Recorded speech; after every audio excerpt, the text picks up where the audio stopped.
ہر وہ چیز جس کے جدا ہونے کا غم ہو نعمت کہلاتی ہے۔ سکون کی تلاش انسان کو تنہائی پسند بنا دیتی ہے۔ آدمی اچھا تھا یہ لفظ سننے کے لیے مرنا پڑتا ہے۔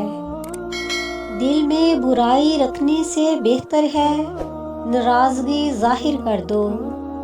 ہمارا اچھا وقت دنیا کو بتاتا ہے کہ ہم کیا ہیں، ہمارا برا وقت ہمیں بتاتا ہے کہ دنیا کیا ہے۔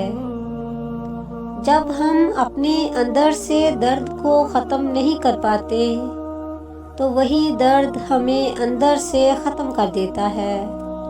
یہ وہ دور ہے جہاں انسان گرے تو ہنسی آتی ہے اور موبائل گرے تو جان نکل جاتی ہے۔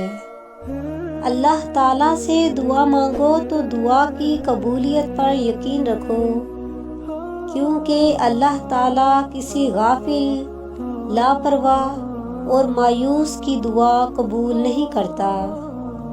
سب سے پہلی عبادت یہ ہے کہ انسان مصیبت میں صبر کر کے اللہ تعالیٰ کی طرف سے مدد کا منتظر رہے۔ اگر اللہ نے وہ لے لیا جسے کھونے کا تم تصور نہیں کر سکتے تھے تو یقیناً وہ کچھ ایسا بھی دے گا جسے پانے کا تم نے سوچا بھی نہیں ہوگا۔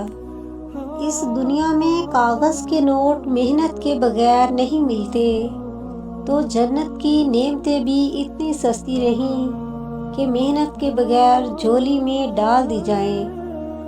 حضرت محمد صلی اللہ علیہ وآلہ وسلم نے فرمایا، 3 موقعوں پر دعا مانگو، اس وقت دعا رد نہیں ہوگی: جب جسم کانپ اٹھے، دل میں خوف آ جائے، آنکھوں میں آنسو آ جائیں۔